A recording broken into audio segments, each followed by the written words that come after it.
We'd like to give a special shout out to the following people for making this episode and the rest of Act 3 possible: Louis, Malaya, Reg, Daniel Athern, Osterkim, Vanna, Finch, Dr. Dan Venning, Sleepless Berry, Court, Rogue Canoe, John and Muna, Sadie, Zay the Great, Elliot Kane, and Trident. Thank you for your support. Maraming salamat.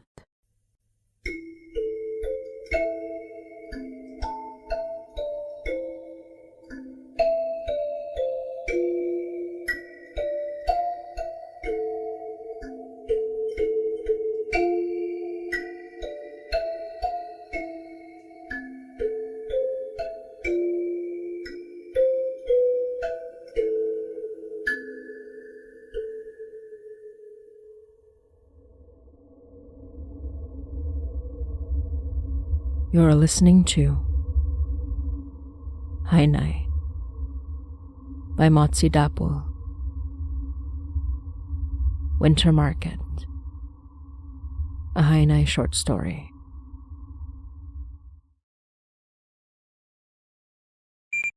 Shh. Shut up. Hey, Danny. Hey, what's up? Remember when you told me you went to the distillery Winter Village last week? Yep. And you said you went with someone. Wasn't planning to, but yeah, it was a nice night. Anyone we might know? No. Danny, you gotta tell us if you're dating someone. It's in our company policy. You mean the post-it notes list with the stickers on the corkboard in the back? Exactly. Sure, if it's company policy. I'm not dating anyone, but I did go with a friend to the winter market. Oh, a friend. Anyone we know? Nope. Oh, come on. Oh, look, a customer. How about we table this for later? This isn't over. Heard about this cute cafe. Want to check it out? Want me to get you something? I'm just about to order. Yeah, I can send you the details. You're still at the apartment, right? When are you leaving to see your family? Right, okay. Oh, wait, one sec. I'm just about to... Hey there, what are you getting? Hi, Danny? Yep. Danny... Boyd? Yep. Oh, we have a mutual friend. Cornelius? You know Cornelius? Yeah, we kind of work in the same circles. Wow, I didn't know he had colleagues?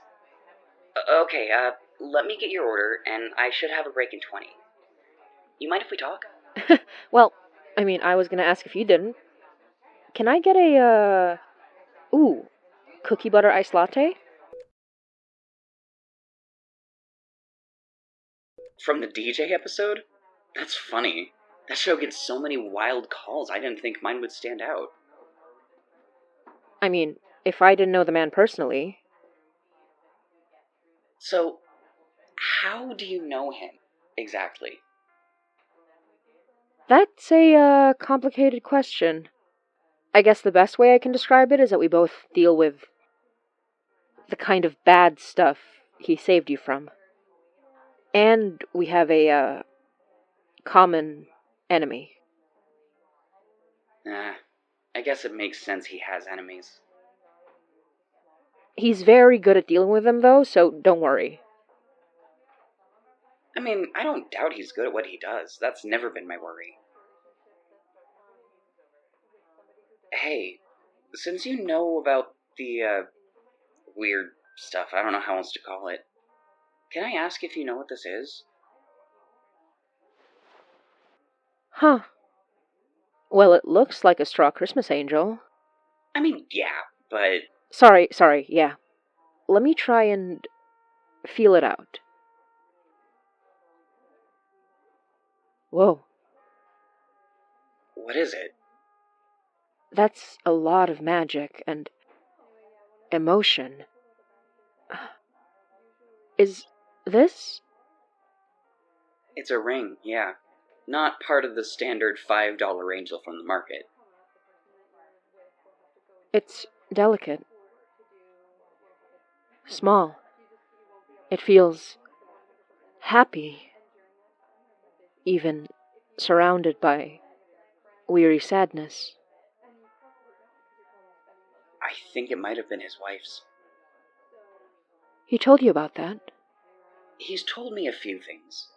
Not much about what he does today, but about his past. His wife, his son. How much do you know about him? More than he's told me. I did some research. And, as you probably already know, he's been around for a long time. But as far as his wife and son, I know they both died long ago and that he loved them very much. Or at least I got that impression. Yeah. So, why would he give this to me? There must be a reason. Well, this is a very powerful protection spell. Keeps you from harm, mainly from malignant entities, or anyone at all that means you harm. Oh. Here. You mind if I ask when he gave this to you? Just last week. I walked the distillery district with him. You know, the winter market. I gave him a gift. Nothing special, really. But before the end of the night, he gave me the angel. To keep you safe. When he's not there. Honestly, he should worry more about his safety, not mine. I'm not the one dealing with the horrors all the time. Well, he can handle himself. He has for decades now.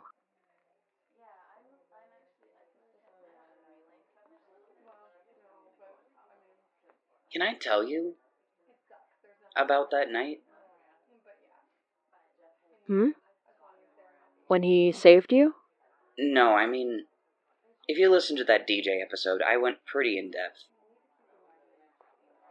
I mean, when he gave me that gift, I don't know anyone who knows about this stuff. Other than Cornelius, of course. And I just don't have anyone to talk to about it that understands. I know we just met, and you don't owe me anything. I don't even know your name, but... Mari. You can call me Mari. Nice to meet you, Mary. I'm Danny. But you already knew that. I know it sounds silly, but you have this vibe. Like you're safe. Even if I have no way of knowing that for sure. I appreciate that. For what it's worth, I'm happy to listen. To help, however I can. I know how much you matter to him, and he's an ally. He's helped me more than I can say. And I know it took him a long time to become the good man that he is. And you've done a lot to make that path smoother. Believe it or not. I don't know if I can take credit for that. I've only known him for a year. You'd be surprised how much a year can change everything. Go ahead. Tell your story. I'm listening.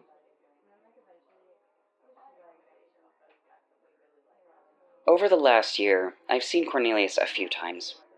Rarely in passing, but when I asked him to come see me just so I know he was doing okay, he kept his promise. He'd come see me at the cafe. I don't know if it's a spell or whatever, or just pure coincidence, but I'd feel this prickle, and I'd look outside and I'd see him in the trees that line the back of the cafe. You know, the one that connects to the park. I'd take my break, bring him something to eat, something we could share. I know he's immortal, but I don't know how often he eats, you know?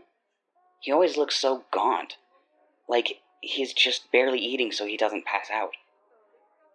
He may not say it, but I think the promise of a good lunch keeps him coming back. But I never actually met him outside of those interactions. He always came to me, but for the most part, I just had to wonder what happened to him. I learned a little about who he is when I could, based on what he told me. Did you know his house is a historical site here in Toronto? Got a mini museum and everything. People mostly got to see what life was like back in the early 19th century, but there's this portrait in the middle of the hallway.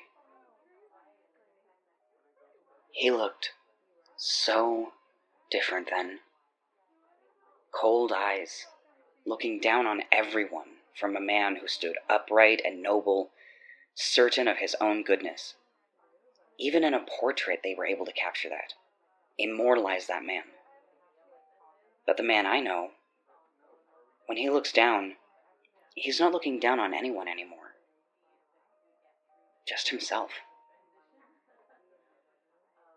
Sorry, tangent. What I meant to say was that I'd never met him out in the wild. Not until that night. Almost feels like fate if you believe in that sort of thing. Or maybe we just kept missing each other until then. I was on my way to the winter market. You know, the one in the distillery district. I know it's corny, but I love seeing the lights. Buying myself a warm pastry or one of those melted cheese things where they scrape it off a giant piece that looks like an oversized stick of butter. Makes you feel warm, even on the worst days of winter. I saw him on the way, on the other side of the street. I thought I was imagining it for a sec. I had to make a run for it. I didn't want to miss him. I must have looked insane, sweating up a storm below zero. But he stopped when I called his name. I had to catch my breath for like 30 seconds, so I have no idea how he looked when he saw me running like a bat out of hell. But he didn't seem unhappy to see me, just confused. I realized then that I didn't exactly have a plan. I just thought it was crazy. I got to, see him out in the wild. I mean, there was a reason I wanted to see him again. I had something to... Well, it could have waited until our next meal together, is all. I asked him if he was busy, if I was interrupting anything, and he said he had no plans for the night, just patrolling. When he said no plans, I figure I might as well bite the bullet. I know how stupid it made me sound, but I already sort of embarrassed myself with the, running. So I told him what I was doing. Asked if he wanted to come along. He seemed sort of bemused that I'd ask him for something so silly, but he didn't say no. Out of curiosity, I asked him if he'd ever been to a winter market at the distillery district before, and he told me he'd seen it in passing. Liked the idea of revitalizing the old factories. The exteriors were the same, but it had been a long time since smoke came out of the stacks and spirits were made in the gargantuan machines. We walked under the lights. It was snowing, but only a little, just enough to make it feel a little more special. We stopped to get a meal. Bread and melted cheese, some butter tarts, hearty things, and I was planning to bring some home to my family.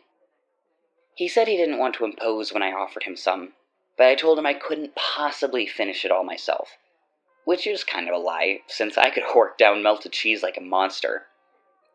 But he knew I wouldn't take no for an answer, so we ended up sharing food while we leaned against a 100-year-old brick wall, under an overhang, watching people pass us by. My fingers were getting a bit cold, but we could duck into one of the buildings if we needed to, and there were these little charcoal fires that you could sit around and warm yourself by. I wondered about that, if he got cold, or if the magic meant he could stay warm. I know about his fires, but I knew it at least wouldn't hurt if I gave him something for the weather. Pulled it out of my bag. I'd worked on it for a few weeks.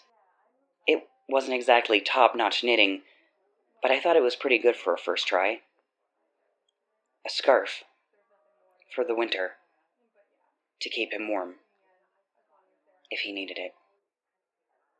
Which is silly, I know, but he seemed, I don't know, grateful? Gracious, anyway. He had a bit of a serious look on his face when he took the bundle from my hands. I told him he could wear it now if he wanted to. He said he didn't have anything for me, which, why would he?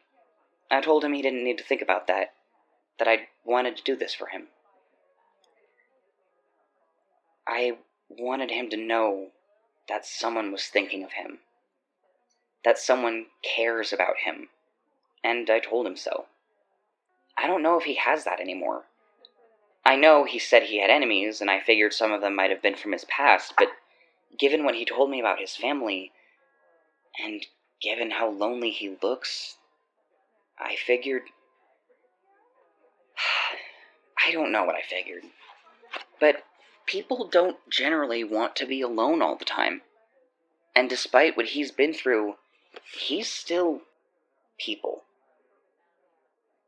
The way he looked at me when I said that, it was like he wasn't sure what he was seeing.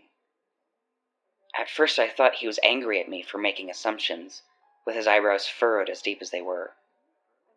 But he put the scarf on and thanked me anyway. Even when I asked if he wanted to leave, he said he'd stay with me until I was done. So I decided to take a look at some of the other booths, see if I could find some Christmas gifts or stocking stuffers for the family. There was this one booth. They were raising money for charity, and they had all these handmade straw angels. The big ones they were selling, but the tiny ones were for hanging up on the tree that they had. Said each angel had a wish, and they'd either hang up on the tree or go home with someone special. I bought a bigger one since I knew my mom would like it. Didn't know what Cornelius did until after. I was weighed down by all the desserts I was bringing home, and we finally found ourselves near one of the exits when he stopped.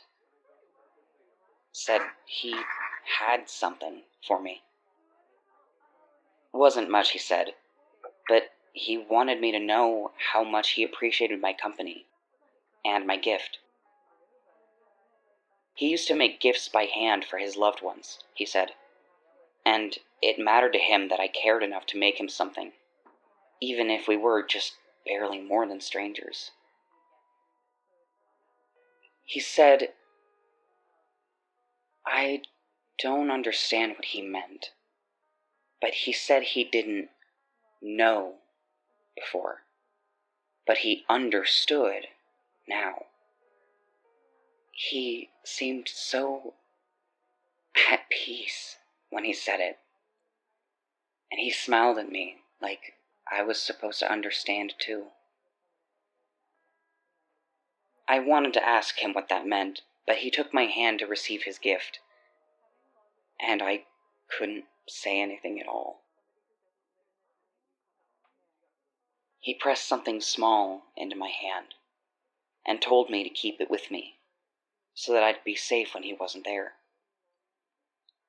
I asked if it meant he would visit less, and I know I sounded like a child when I asked, but I was afraid of ultimatums that sounded like a goodbye.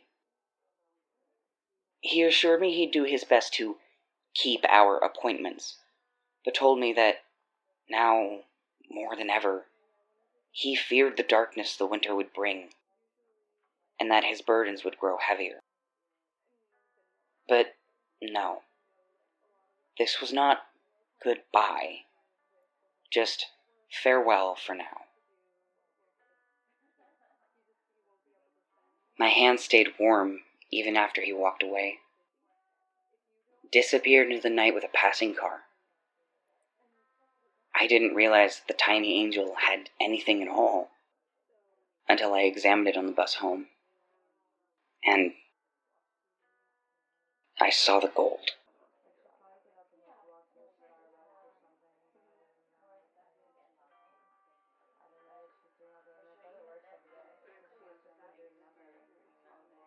Things are getting worse, aren't they?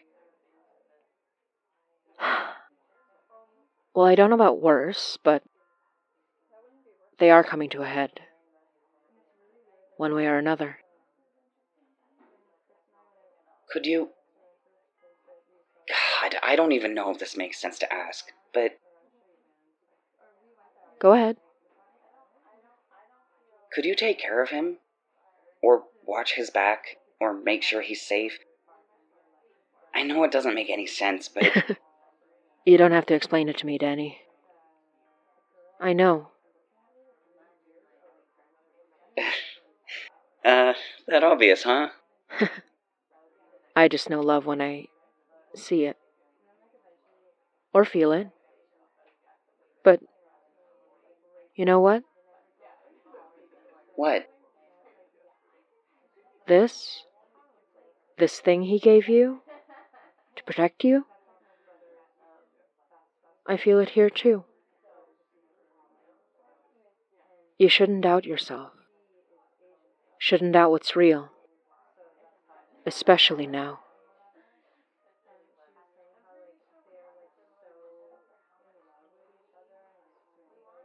I promise to watch his back. Keep him safe. As well as I can.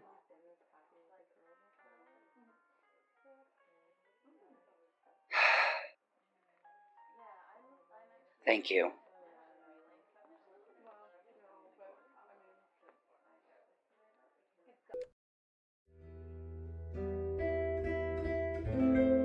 You're listening to Hainai by Motzie Dapul.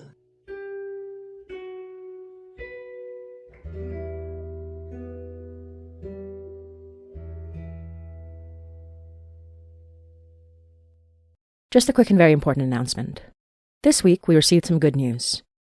Former President Rodrigo Duterte has been served an arrest warrant by the ICC and is, as of this recording, now in The Hague. It's a big step towards obtaining justice for his victims during his administration's drug war. If you don't know, Rodrigo Duterte oversaw a cruel and horrific drug war in which he encouraged policemen to kill civilians in order to take out alleged drug addicts and drug dealers. Although because this process did not have any sort of investigation, they were basically just killing people on the streets. And while propagandists might say otherwise, this was a deadly and dangerous era of unjust killing, in which approximately 30,000 people were killed extrajudicially, including over 120 children, the youngest being 3 years old. I lived through part of this presidency, and I remember going to work every day, seeing another news report of another person shot in the street or in their homes by police and mysterious armed gunmen who were largely considered plainclothes police. Duterte also had a habit of imprisoning his political enemies, and during his administration, the practice of troll armies was popularized, in which people could hire companies and individuals to manufacture support online by creating multiple fake accounts in order to inflate the sense of support for Duterte, despite the fact that he never actually had majority support from Filipinos and was one choice out of 5 that Filipinos had voted for in 2016. Last month, his daughter and Vice President of the Philippines, Sara Duterte, was impeached on the grounds that she was planning to assassinate the current president of the Philippines, Ferdinand Marcos. Whether or not this is the case, as Marcos himself is also very corrupt, as is his family, the harm the Duterte family has caused, as well as many political dynasties in the Philippines, to Filipinos is undeniable. While we don't know what will happen next, this is the first step in imprisoning fascists that will hopefully embolden countries across the world to do the same to their fascist leaders. And while the Philippines is still itself under deeply corrupt leadership, I am grateful and happy for the victims who may finally find some semblance of justice, and some peace for the family members that were traumatized by their indiscriminate killing. I will further share what it was like to live under Duterte, both personal experiences as well as experiences from others, so that we may remind people and combat the misinformation saying Duterte was a good president. Because he wasn't. He literally said he wanted to be like Hitler. That's all for now. See you next week. Maraming salamat. Kita-kits. Hey everyone, this is Motzie, creator of Hainai. Hainai is a podcast produced by myself, Yoi Halago, and Alyssa Jimenez, and co-created by Reg Helly, and licensed under Creative Commons Attribution Non-Commercial Share-alike 4.0 International License. This episode was co-produced by Jesse Goodsell, and written and directed by myself, and I also play the role of Mari Datuin. And the role of Danny Boyd was played by Edward McKee. If you'd like to chat with other listeners when this episode goes live, we do a live premiere 3 Sundays a month at 9 p.m. EST or Toronto time on our YouTube channel, youtube.com/HaiNaiPod.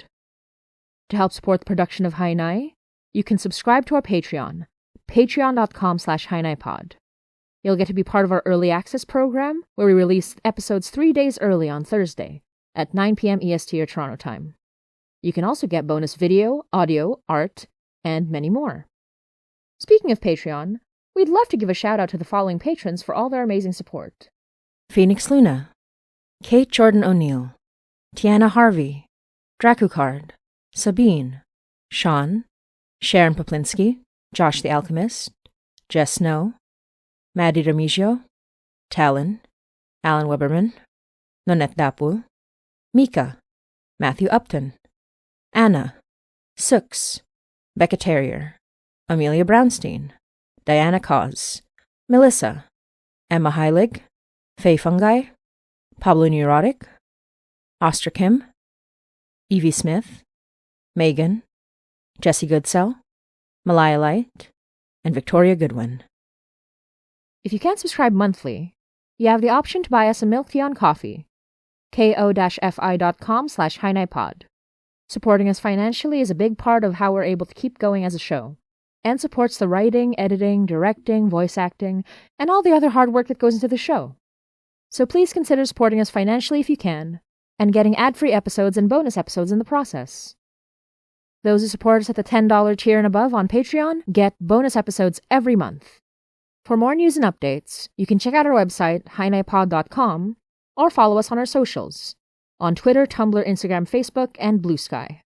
Hainai is available on Acast, Spotify, Apple Podcasts, and wherever you listen to podcasts.